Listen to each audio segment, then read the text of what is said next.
What if the secret to real accomplishment wasn't doing more, but doing less? In a world obsessed with speed, success might actually belong to those who slow down. This is the lost art of slow productivity, a life-changing approach to working smarter without burning out. Part 1. The silent crisis of busyness. Take a look around. Everyone's overwhelmed. Back-to-back meetings, constant notifications, endless to-do lists. It's become normal to feel like you're drowning in tasks. We mistake chaos for commitment and exhaustion for excellence. But there's a truth we're afraid to admit. We're not thriving. We're just surviving.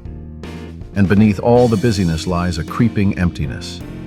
Workdays blur together, accomplishments feel hollow, and deep satisfaction seems out of reach. Why?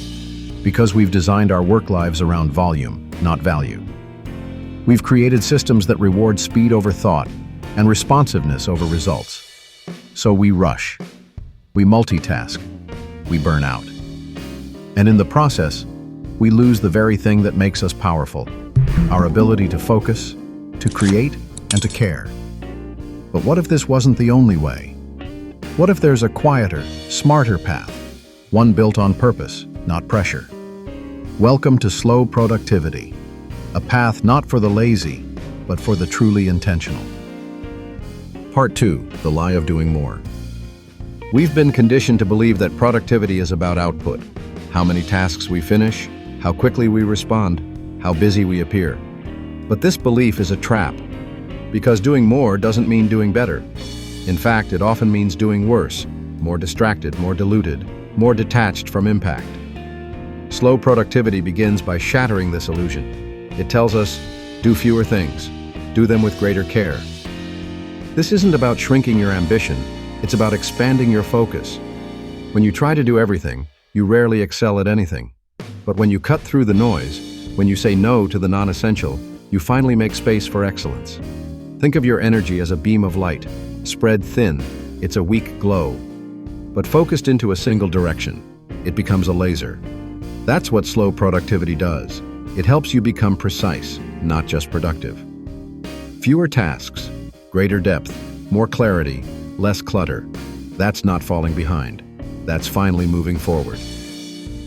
Part 3. The power of working at the right pace. There's a rhythm to good work. You felt it, the flow state where time disappears, where ideas connect, where effort feels effortless. But that rhythm doesn't come from rushing. It comes from respecting your pace. In our hyper-accelerated culture, slowness is seen as weakness. But in truth, slowness is strength.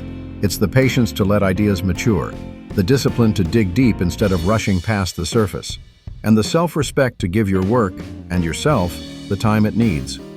Working at your natural pace allows you to align energy with execution. It reduces stress, improves clarity, and leads to solutions that actually last. Fast work often leads to sloppy thinking, but slow work? That's where brilliance lives. The world's most meaningful creations weren't made in a hurry. They were made with time, space, and devotion. So ask yourself, are you sprinting toward burnout, or are you pacing yourself for something truly great? Part 4. Obsess over quality, not quantity. Imagine two versions of yourself. One completes 20 tasks a day, fast, shallow, and forgettable. The other completes 3 things, but each is meaningful, crafted, and built to last. Which one feels more productive? Slow productivity is about trading volume for value. It invites you to care deeply, to perfect the details, to resist the temptation to just get things done, and instead create things worth being proud of. This mindset honors craftsmanship. It's not about perfection, but about presence. It's the kind of work that has fingerprints, the kind that stands out not because it's fast, but because it's real. When you raise your standards, everything changes. You stop rushing, you start refining, you create less, but what you do create resonates longer, spreads farther, and feels richer. That's the kind of work people remember, and more importantly, it's the kind of work you remember. Part 5. Redesigning time and expectations. Time is your most limited resource, but for most of us, our schedules are built for other people's priorities. We fill every hour, reply to every ping, accept every request, until we have no time left for what actually matters. Slow productivity says, enough. It's time to take back control of your calendar. That means building space into your day, not as a luxury, but as a necessity. Space to think, to breathe, to plan ahead instead of constantly reacting. And with that space comes another vital shift: rethinking your expectations. Not everything needs to be done today. Not everything deserves your attention. Just because it's urgent doesn't mean it's important. You are allowed to say no. You are allowed to set boundaries. And you are allowed to rest. Because rest is not the opposite of productivity. It's a key part of it. When you control your time, you regain your creativity. And when you regain your creativity, you reclaim your power. Part 6. The slow path to a meaningful life. This journey isn't just about changing how you work. It's about changing how you live. What are you really building? A resume or a legacy? Slow productivity invites you to build a life around meaning, not just movement, to stop chasing the illusion of constant progress and start pursuing purpose.